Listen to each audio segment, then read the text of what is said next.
한 주 동안 도내에서 일어난 일들을 짚어보는 뉴스 애프터 서비스 시간입니다. 스튜디오에 홍승현 기자 나와 있습니다.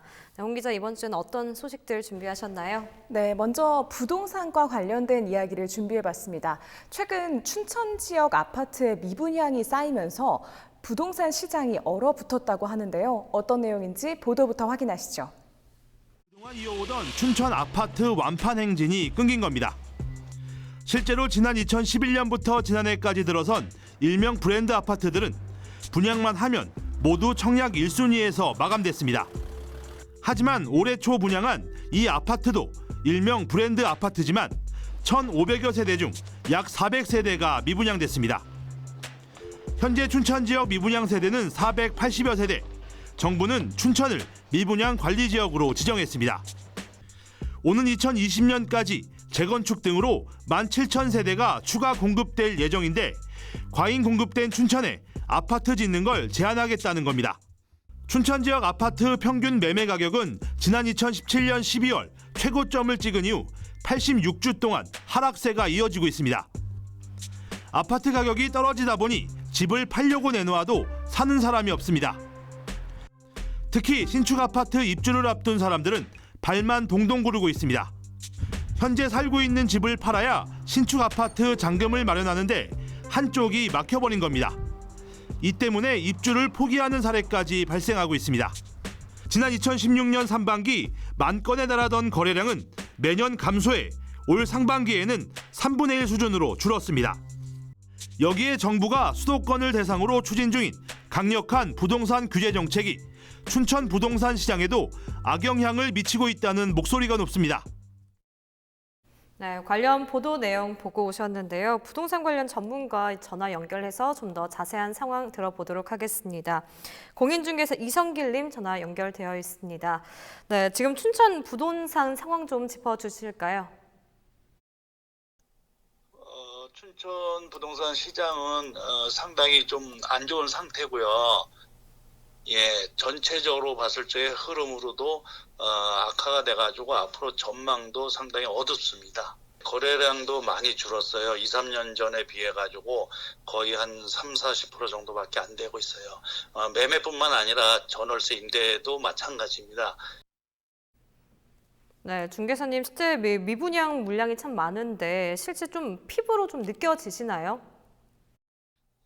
그렇죠. 신규 아파트 분양에서도 미분양은 물론이고 기존 아파트 그것도 거래가 거의 절벽 상태예요. 요인은 여러 가지 있겠지만 제가 생각하기에는 일단 공급이 한꺼번에 몰렸다. 예, 이렇게 볼 수 있고요. 인구 증가도 또 없었고 또 정책상 레고랜드, 춘천 같은 경우는 레고랜드의 어떤 입지가 상당히 중요한데 외부로부터의 어떤 유입 인구가 조금 안 됐었다는 거, 그래서 그런 요인이 없지 않아 작용이 컸던 것 같습니다. 네, 현재 정부의 부동산 정책이 강화되는 좀 상황인데 악재가 맞물렸다고 좀 해석해 볼 수 있을까요? 그렇죠. 여러 가지 대출 요건이 좀 강화되면서 일반 서민들로 하여금 대출도 안 되고 공급 물량은 많이 나오지만 실제 필요한 소비자들 입장에서도 또 여러 가지 제한이 있었던 것 같습니다. 그래서 기존의 아파트도 내놓지만 결국 거래가 안 되고 있어요. 네, 그럼 미분양이 이렇게 해결이 안 되고 있는 시점인데 신규 물량이 계속해서 쏟아지는 이유가 있다면 어떤 것들이 좀 있을까요? 글쎄요, 그거는 일시적으로 몰려 있었던 것 같습니다. 주기적으로 봤을 적에, 건축, 건설 회사에서도, 조금 인허가 면에서도, 그 주기적으로 나타나는 현상 같고요. 좀 앞으로 바람이라면은 그러한 그 몰리는 현상, 쏠림 현상이 좀, 한때 이렇게, 있는 것보다는 좀 골고루, 10년 주기로 봤을 적에 10년이라 보면은 1년에 한두 개 정도 이렇게 공급이 될 수 있게끔 좀 평균화 돼가지고, 인허가 면에서도 좀 필요할 것 같습니다.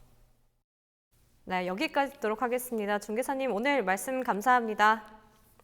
네, 홍 기자, 미분양이 이렇게 지역에 미치는 악재들이 있다면 좀 어떤 것들이 좀 있을까요? 네, 사실 미분양이 문제인 건 악순환 때문인데요. 이게 공급은 많은데 수요가 뒤따라가지 못하면서 자연스럽게 집값 급락 현상이 나타나고 이제 전체적인 부동산 침체 현상으로 이어지는 거거든요.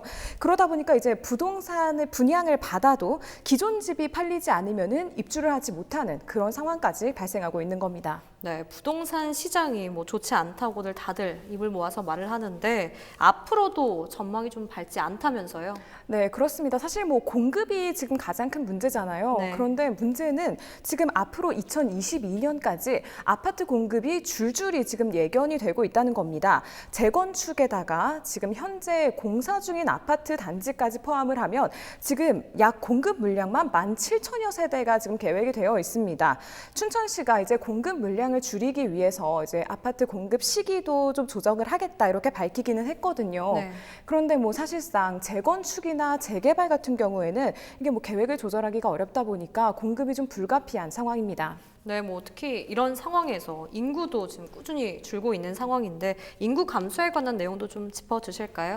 네, 그렇습니다. 지금 이런 상황에서 춘천시 인구가 곧 28만 명성 붕괴를 지금 목전에 두고 있습니다. 네. 지금 추세대로라면은 2022년이면은 춘천시의 주택 보급률이 약 120%에 달할 것으로 좀 예견이 되고 있는데요. 지금 그런 지금 상황입니다.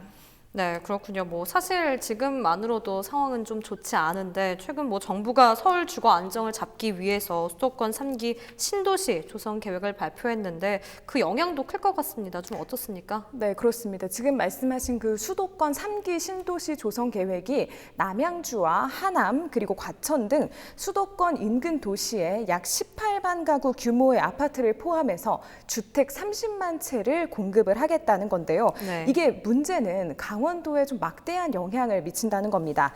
지난 2기 신도시 건설 시기였던 지난 2001년에서 2006년 사이에 강원도에서 6만 7천여 명이 유출이 됐는데요. 이 인구들이 그 인구의 한 70% 정도가 서울과 경기권으로 유출이 된 것으로 좀 확인이 됐습니다. 아무래도 이제 강원도와 가까운 곳에 조성될 수밖에 없는 이 3기 신도시가 강원도 인구 유출, 안 그래도 좀 어려운 상황에 더 큰 타격을 줄 수 있지 않나 이런 예측이 나오는 이유입니다. 그럼 언제쯤 이 부동산 시장이 안정기를 되찾을 수 있을까요? 네, 사실 이 상황에서 좀 어떤 전문가도 확실하게 이쯤이면 상황이 좋아질 겁니다라고 단정하기는 좀 어려운 상황이기는 합니다. 네. 그런데 좀 조심스럽게 추측을 해보자면요. 사실 이게 경제적인 호재, 뭐 지역의 소득이 증가한다든지 인구가 늘어난다든지 이런 호재가 있어야지 이제 탄력을 받고 부동산 시장도 좀 풀리기 시작하는 거거든요. 그런데 이제 기본적으로 부동산 경기가 흐름을 많이 타잖아요. 이제 네네. 침체가 될 때가 있다 하면은 좀 일정 시간이 지나면 좀 상승을 하고요. 그런데 지금은 뭐 호재 자체도 없을 뿐더러 호재가 있다 해도 경기 흐름을 타지를 못하고 있는 그런 상황이에요. 그러다 보니까 이제 많은 전문가들도 이 시장 침체는 어쩔 수 없이 좀 길어질 수밖에 없겠다 이렇게 예견을 하고 있는 그런 상황입니다. 그렇다면 뭐 이런 상황에서 시민들은 좀 어떻게 해야지 좀 현명하게 이겨내는 걸까요? 네, 사실 이 시기가 어떻게 보면은 실수요자에게는 기회일 수가 있어요. 네. 부동산 가격이 지금 많이 떨어져 있기 때문에 어떻게 보면 좀 호재라고 볼 수도 있거든요. 그런데 이제 소위 말해서 투자자들, 특히 뭐 대출 의존도가 높은 투자자들은 지금 이 시기에 좀 아파트를 구매하는 걸 좀 신중하게 생각해야 하지 않을까 싶습니다. 그렇군요. 아무래도 뭐 부동산이 시민들 생활과 좀 밀접하게 연관되어 있는 만큼 또 중요하게 짚어 넘어가야 할 것 같습니다. 다음 이야기 넘어가 볼까요? 원주 혁신도시에 관한 이야기 준비하셨다고요? 네, 원주 혁신도시 이제 계획도시로 이제 처음에 조성이 됐었죠. 그런데 이 혁신도시 상가도 미분양 여파를 그대로 받고 있습니다. 지금 혁신도시 상가 공실률이 58%에 달하는데요. 관련 보도 내용부터 확인하시죠. 식사를 마치고 커피를 마시는 사람들, 웬만한 도심지의 풍경과 다르지 않습니다. 하지만 뒷골목은 텅 빈 점포가 곳곳에 보입니다. 속사정은 많이 다릅니다. 지난 6월 말 현재 원주 혁신도시의 인구는 2만 3천 명을 넘어섰습니다. 13개의 공공기관 임직원 5,500명 가까운 사람들이 상주하고 있습니다. 하지만 상권은 좀처럼 살아나지 못하고 있습니다. 원주시가 원인 분석을 위해 연세대 원주 산학협력단의 상권 분석을 의뢰했습니다. 조사 결과 원주 혁신도시 상권 활성화의 가장 큰 걸림돌은 바로 소비자들과 상인들의 생각의 차이였습니다. 서로 원하는 것이 다르다는 겁니다. 혁신도시에 거주하는 주민들의 불만도 많습니다. 주말이면 문을 닫는 점포들과 부족한 주차장, 가족들과 함께 즐길 수 있는 곳이 적다는 것입니다. 병의원은 12곳, 대형마트는 한 곳만 있고 체육시설이나 문화시설은 거의 전무한 실정입니다. 산학협력단의 조사 결과 혁신도시 입주기관 직원들과 주민들은 대부분 병원 부족을 호소하고 있었습니다. 또 대형마트와 교육시설, 가족과 함께 할 수 있는 플레이존을 갖춘 식당 입점도 바라고 있습니다. 네, 관련 보도 내용 듣고 보고 오셨는데요. 현장 취재했던 기자 전화 연결해서 좀 더 자세한 상황 들어보도록 하겠습니다. 네, 박건상 기자, 원주 혁신도시 상황 좀 어떻습니까? 네, 취재 당시와 취재 후 이야기를 좀 전해드리고 싶은데요. 먼저 취재 당시 공공기관 직원들을 비롯해 지역에 거주하고 있는 주민들을 여러 명 만나봤습니다. 네, 물론 상인들도 좀 만나봤고요. 먼저 공공기관 직원들은 가격도 가격이지만 업종의 다변화에 대해서 더 많은 불만을 갖고 있었습니다. 물론 연령대별로도 약간 다른 이야기가 있었지만 주민들도 그렇고 직원들도 업종의 다변화를 이야기하고 있었습니다. 그리고 결혼한 남성 직원들도 아이들을 키우기 위한 환경이 좀 중요하다고 말하고 있는데요. 취재 그 말미에 아까 리포트 말미에 한 주민 인터뷰에서도 나왔었는데 혁신도시에 이미 2만 명이 넘는 주민들이 살고 있지만 주민들을 상대로 한 상권은 없다는 것입니다. 1인 가구가 많은 혁신도시 거주 인원을 위한 식당의 부재와 함께 문화시설이 부족하다는 얘기입니다. 또 대부분 피트니스 센터만 있을 뿐 테니스장이나 수영장 등은 없다는 거 얘기를 하고 있습니다. 그리고 취재 후 만나본 공공기관 일부 직원들은 재미있는 제안을 내놓기도 좀 했습니다. 현재 절반이 넘는 공실률을 기록하고 있는 상가에 청년 점포가 입주하는 것은 어떠냐는 것인데요. 원주 혁신도시의 경우 다른 지역보다 상대적으로 젊은 층 인구가 많습니다. 적극적인 소비 계층이라고 할 수 있는데요. 현재 원주 중앙시장이죠. 미로시장 내 청년 상인들의 공방이나 새로운 젊은 청년 상인들의 트렌드에 맞는 업종이 들어서면 생산이 있지 않겠느냐는 것입니다. 물론 시의 지원도 어느 정도 된다면 더 금상첨화라고 말하고 있습니다. 저도 이 이야기에는 전적으로 좀 공감을 하고 있는 부분입니다. 지금의 혁신도시 내 상인들과 소비자들의 미스매칭을 해소할 수 있는 가장 효과적인 방법이라는 겁니다. 헬로티비 뉴스 박건상입니다. 네, 박건상 기자 수고하셨습니다. 노영 기자 앞서 보도에서 확인한 것처럼 혁신도시의 공실률은 좀 심각하게 계속해서 대두되는 문제인 것 같은데 심각성 실제로 좀 어떻습니까? 네, 일단 혁신도시 그 공실률 자체가 사실 하루 이틀 일이 아닙니다. 네. 계속해서 좀 제기가 되고 있던 문제고요. 일단 매출 급감으로 임대료를 내지 못한 그 세입자들이 건물에서 내몰리고 또 세입자를 구하지 못한 건물주들이 빚더미에 이제 쌓이면서 경매로 넘어가는 현상까지 지금 최근에 계속해서 벌어지고 있거든요. 지금 이렇게 어떻게 보면 좀 지역 상권이 위태롭다 이렇게까지 볼 수 있는 상황인데 사실상 이거 해결책을 찾기가 쉽지 않은 그런 상황입니다. 그럼 좀 이유가 뭔지 궁금한데 앞서 박건상 기자가 보도한 것처럼 이른바 동상이모 서로의 생각이 좀 다르다고 짚어주셨는데 그 밖에도 사실 혁신도시가 애초에 사람이 없다, 유령도시다 이런 말도 많았었잖아요. 실제로 좀 어떻습니까? 네, 사실 혁신도시 상경기의 중요한 침체 원인 중 하나로 여기 있는 이주기관의 직원들의 나홀로 이주가 또 주요한 원인 중 하나로 꼽히기도 합니다. 네. 사실 혁신도시 자체 처음 만들어질 때 그 취지는 이 지역의 공공기관이 이전을 하고 그 직원들뿐 아니라 그 직원의 가족들까지 여기 자리를 잡으면서 어떻게 보면 좀 선순환이 이루어지게 한자 이런 거에 이제 취지가 있었는데요. 네. 그런데 지금 사실은 상당수의 직원들이 수도권에서 출퇴근을 하고 있고 또 주말이면 거의 다 집으로 돌아가는 그런 양상을 보이고 있어요. 그러다 보니까 혁신도시가 금요일 오후부터 주말이면은 정말 사람이 없어서 방금 말씀하신 것 같은 유령도시다 이런 말까지 지금 나오고 있습니다. 사실 이런 상황이라고 하면 지속 가능한 게 확실하지가 않고 계속 이어질까라는 생각이 들긴 하는데 해결 방법은 없을까요? 일단은 이 혁신도시의 상주 여건을 조성하는 것이 좀 무엇보다도 시급해 보입니다. 지금 네. 앞서서 리포트에서 또 병원 같은 게 제대로 없다 이런 이야기가 좀 나오기도 했지만 가장 좀 기본적인 교통이라든지 교육 여건 같은 여건이 좀 마련이 돼야 될 것 같고요. 또 도서관이라든지 육아 보육 지원센터 같은 것도 좀 확충돼야 할 필요가 있습니다. 그런데 이 상주 여건이라는 것 자체가 사실은 좀 단기간에 마련이 되는 것이 아니거든요. 이 이전에 있는 그 기관들의 노력 그 자체도 좀 필요할 수밖에 없는데요.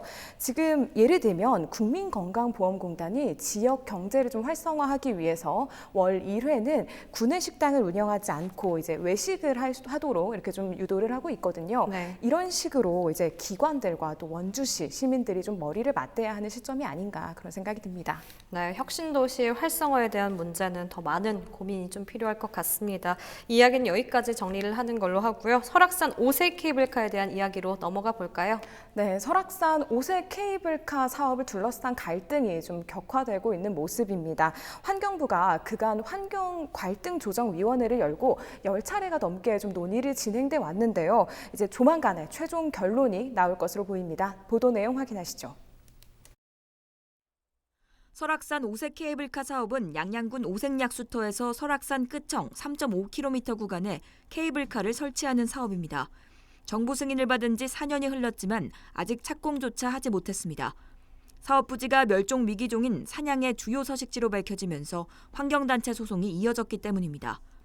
수년째 사업 찬반 갈등에 이어지자 원주지방환경청은 갈등 조정협의회를 열어 12차례에 걸쳐 환경과 안전과 관련된 안건을 논의해왔습니다. 논의 결과 협의회에 참여한 외부위원 12명 가운데 8명이 사업 부동의 또는 보안 내용이 미흡하다는 의견을 냈습니다. 중립위원인 동식물 전문가와 한국환경정책평가연구원, 국립생태원, 국립공원공단 소속위원은 준비기간이 많았는데도 평가서가 미흡하다고 설명했습니다. 특히 사냥 서식지와 식생 훼손에 대한 대책이 부실하다고 지적하면서 케이블카 사업 취소에 무게가 실리고 있습니다. 반면 양양군은 5세 케이블카 사업 추진을 위해 다시 한번 환경 피해를 최소화하는 방안을 제시한 상황. 하지만 환경영향평가서 보완 절차와 12차례에 걸친 논의가 막을 내린 상태에서 대책안이 반영될지는 미지수입니다. 환경부는 전문 검토기관 의견과 협의회 논의 결과를 취합해 이번 주 안 사업 진행 여부를 최종 결정할 예정입니다. 네, 관련 내용 확인하고 오셨는데요. 홍 기자 조금 더 내용을 짚어봐야 할 것 같습니다. 사실 이게 정말 오래된 이야기잖아요. 왜 이렇게 갈등이 좀 악화된 건가요? 네, 이게 좀 정리를 해보자면 환경 훼손을 우려하는 그 환경부와 지자체 간에 이제 이미 환경단체에서 우려하는 그 환경 훼손은 이미 재판으로 좀 끝난 거다. 네. 이 입장이 지금 계속해서 부딪히고 있는 건데요. 이 설악산 5세 케이블카 사업 자체가 4년 전에 이미 정부 승인을 받았지만 환경단체가 잇따라 소송을 하면서 지금 아직까지도 착공을 못하고 있는 그런 상황입니다. 네, 그럼 앞서서 이제 최종 결론이 이제 곧 나올 텐데 그 부분도 좀 짚어주실까요? 네, 얼마 전에 조명래 환경부 장관이 이 케이블카 사업 일대를 좀 둘러본 것으로 확인이 됐는데요. 네. 아무래도 사업의 최종 결정권자가 현장을 점검을 하면서 환경 영향 평가 결론 역시 이제 최종 단계에 들어선 것이 아니냐 이런 분석이 나오고 있습니다. 지금 앞서서 갈등조정위원회가 지금 환경 훼손과 그리고 이제 산 정상부 훼손, 멸종위기 종에 대한 보호 대책 이런 것들을 최종 쟁점으로 뽑은 바가 있었거든요. 여기에 대해서 강원도와 양양군이 내놓은 보완책이 어떠냐 이거에 따라서 최종 결정이 나올 것으로 전망하고 있습니다. 네, 여기까지 듣도록 하겠습니다. 오늘도 홍승현 기자와 함께 한 주간의 이슈들 짚어봤습니다. 오늘 여기까지 듣도록 하겠습니다. 홍승현 기자 수고하셨습니다.